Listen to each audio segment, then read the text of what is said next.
امام شافعی فرماتے ہیں جن گھروں میں لوگ فجر کی نماز کے وقت سوئے ہوتے ہیں ان گھروں میں رزق نہیں آتا۔ آپ فرماتے ہیں فجر کا وقت اللہ کے دینے کا وقت ہے، اس وقت اللہ بانٹتا ہے۔ حضور صلی اللہ علیہ وسلم کا فرمان ہے نا حدیث میں کہ تہجد کے وقت اللہ پہلے آسمان پہ نزول اجلال فرماتا ہے جو اس کی شان کے لائق ہے تہجد کے وقت، اور وہ کہتا ہے مانگو میں تمہیں عطا کروں گا۔ یہ لینے کی باری آئے تو بندہ سمیٹ سماٹ کے اندر گھس جائے۔ ہمارے ہاں یہ ہوتا ہے کہ عشاء کے بعد بچے بیٹھتے ہیں موبائل لے کے، تہجد کا وقت آتا ہے تو ان کی آنکھیں بند ہونی شروع ہوتے ہیں، تو لینے کے وقت تو سویا تھا، تیرا مسئلہ کیسے حل ہوگا؟ بھائی جب کوئی آدمی خیرات بانٹ رہا ہو تو جو پیالہ پیچھے کر لے اسے ملے گا؟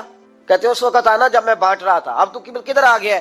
مثال دے رہا ہوں۔ تو فجر کا وقت مانگنے کا ہے، تو ساری رات تو گزر گئی گیمیں کھیلتے، ٹی وی دیکھتے، اور جو لینے کا وقت تھا تو سو گیا، تو کیسے آئے گا تیرے پاس؟ تو اٹھے سویرے بندوں سے مانگ کے دیکھ لیا، بڑی عزتیں خراب ہوئی، فجر کا وقت اٹھ کے جھولی پھیلائے۔ میرے رسول پاک علیہ السلام فرماتے ہیں، رب فرماتے ہیں جب بندے میرے آگے جھولی پھیلاتے ہیں مجھے شرم آتی ہے، کیسے خالی واپس کر دوں؟ سورہ طلاق 2-3 نمبر آیت کی گھر جا کے تلاوت کریں۔ رب کریم نے فرمایا وَمَن يَتَّقِ اللَّهَ يَجْعَل لَّهُ مَخْرَجًا، فرمایا جب تو اللہ سے ڈرے گا تو اللہ ہر مشکل سے نکلنے کا تجھے رستہ عطا فرما دے گا۔ اور کیا خوبصورت انداز ہے قرآن مجید کا، اور ہم نے اس کا لاکھوں بار تجربہ کیا، بیسوں اور سینکڑوں بار یہ چیز ذاتی طور پر پریکٹیکل سے گزری۔ اللہ نے فرمایا ہر مشکل سے نکلنے کا رستہ بھی دے گا، وَيَرْزُقْهُ مِنْ حَيْثُ لَا يَحْتَسِبُ، اور اللہ تجھے وہاں سے رزق دے گا کہ تو نے کبھی سوچا بھی نہیں ہوگا۔ وَيَرْزُقْهُ مِنْ حَيْثُ لَا يَحْتَسِبُ، سے دے گا کہ تو نے کبھی سوچا بھی۔ ایک صحابی تھے حضرت عوف بن مالک رضی اللہ تعالیٰ، کہتے میرا بچہ کافروں نے قید کر لیا، گھر میں غربت پہلے بڑی زیادہ تھی، میں دروازہ رسول پہ آیا، حضور اب کیا کروں؟ تو کہتے نبی پاک نے فرمایا بھروسہ اللہ کی ذات پہ کر، توکل اللہ کی ذات پہ کر، اور گھر جا کے تسبیح لے کے میاں بیوی بیٹھ جاؤ اور پڑھو لا حول ولا قوت الا باللہ العلی العظیم، جاؤ پڑھو جا کے۔ کہتے میں گھر بیٹھا ابھی چند تسبیحاں پڑھی تھی کہ دروازے پہ دستک ہوئی، دروازہ کھولا تو میرا بیٹا دروازے پہ کھڑا تھا، پلٹ کے دیکھا تو 400 بکریاں بھی لایا تھا۔ اور میں نے کہا بیٹا یہ کیسے آ گئی؟ کہنے لگے ابا جی مجھے ایک حویلی میں کافروں نے قید کیا ہوا تھا، میں بڑا پریشان تھا، لیکن ابھی تھوڑا دیر پہلے پتہ نہیں کیا ہوا ہے، میں نے یوں ہاتھ ہلایا تو رسیاں کھل گئی، باہر نکلا ہوں تو 2-3 بندوں پہ نیند کا ایسا غلبہ تھا کہ بے ہوش ہو کے گرے ہوئے تھے، 400 بکریاں بھی تھی، میں نے دروازہ کھولا بکریاں میرے ساتھ دوڑنے لگ گئی ہیں، تو میں 400 بکری بھی لے آیا ہوں، پلٹ کے دیکھتا رہا ہوں پر میلوں کا سفر ہوا وہ آئے ہی نہیں۔ تو والد کہنے لگے بیٹا چلو پہلے مصطفیٰ کریم سے جا کے پوچھ لے، دیکھیں کیسے مالی مسئلے حل ہوتے ہیں، حضور سے جا کے پوچھیں کہ ہمارے لیے جائز بھی ہے کہ نہیں۔ کہتے ہیں دروازہ رسول پہ جا کے ہم کھڑے ہوئے تھے کہ نبی پاک نے فرمایا دیکھا رب کریم کا فضل، دیکھا، فرمایا تیرا بیٹا بھی آ گیا، تیری غربت کا بھی حل ہو گیا ہے، یہ کافر کا مال ہے، اسے مال غنیمت سمجھ کے استعمال کر، تیرا ہی ہے۔ تو لا حول ولا قوت الا باللہ العلی العظیم پڑھیں تو رزق میں پڑھیں گے انشاءاللہ، بول کے بتائیے پڑھیں گے انشاءاللہ تعالی۔ لیکن سنی قوم تویز پہ لگ گئی ہے، کہتے ہیں وظیفہ پڑھنا پڑتا ہے، آپ لکھ کے دیں گلے میں ڈالنے کے لیے تاکہ وہ ڈالتا جاؤں اور میرے اوپر پیسوں کی بارش ہوتی جائے۔ وظیفہ پڑھیں، وظیفہ پڑھیں۔ سنیں ایک اور وظیفہ سنیں، امام قرطبی نے تفسیر قرطبی میں لکھا رزق کی برکت کا وظیفہ، امام قرطبی نے لکھا ہے حضرت انس بن مالک رضی اللہ تعالیٰ عنہ کہتے ہیں ایک شخص حضور کی بارگاہ میں آیا کہ یا رسول اللہ صلی اللہ علیہ وسلم غربت بڑی ہے، بڑا دکھی ہوں، بڑا پریشان ہوں۔ تو حضور نے وظیفہ بتایا، فرمایا جب بھی گھر جاؤ نا گھر والوں کو سلام کہنی ہے، السلام علیکم، یعنی کب کہنی ہے؟ جب بھی جاؤ۔ کب کہنی ہے؟ یعنی گھر سے نکلے ماچس لینے کے لیے، واپس آ کے کہنا السلام علیکم۔ پھر گھر والوں نے کہا ہو یاد نہیں رہا تھا وہ تو چینی بھی ختم ہو گئی ہے، پھر گئے چینی لینے تو واپس آ کے پھر السلام علیکم۔ انہوں نے کہا ہو ناراض نہ ہوئیے گا، پتی بھی نہیں چائے کی۔ اب واپس گئے تو پھر واپس آ کے کیا کہنا ہے؟ تو نبی پاک صلی اللہ علیہ وسلم نے فرمایا جب بھی گھر جا السلام علیکم کہے اور 3 دفعہ سورۃ اخلاص پڑھ دے، اور سورت بھی وہ بتائی جو سب کو آتی ہے، قل هو اللہ احد اللہ الصمد لم یلد ولم یولد ولم یکن لہ کفوا احد، 3 دفعہ یہ پڑھ دے۔ صحابی بڑے سیانے تھے، بڑے مسئلے حل کرتے تھے ہمارے، فٹافٹ بول پڑے وہ صحابی، کہنے لگے حضور میری تو چھوٹی سی فیملی ہے، کئی دفعہ بچے گھر نہیں ہوتے، ننھیال گئے ہوتے ہیں، تو پھر کیا کروں؟ حضور نے فرمایا جب گھر میں کوئی نہ ہو تو اپنے نبی پہ درود و سلام پڑھ دینا، تیرے نبی کا کرم تو تیرے گھر میں ہوگا نا۔ حضرت انس بن مالک رضی اللہ تعالیٰ عنہ فرماتے ہیں کہ ہم انتظار میں تھے کہ بندہ واپس آئے اور رزلٹ بتائے۔ کہتے ہیں وہ کچھ دنوں کے بعد واپس آئے تو عجیب بات کی انہوں نے، ہمسایوں سے کئی دفعہ بندے کی نہیں نا اتنی بنتی، اور کئی دفعہ لگتا ہے کہ میرا ہاتھ اوپر ہی رہے، یہ کہیں مجھ سے تگڑے نہ ہو جائے۔ کہتے ہیں وہ آئے، نبی پاک صلی اللہ علیہ وسلم نے کہا کیا حال ہے تیرا؟ تو عرض کرنے لگے یا رسول اللہ صلی اللہ علیہ وسلم وظیفہ تو میں نے اپنے لیے پوچھا تھا اور میرے تو ہمسائے بھی امیر ہو گئے۔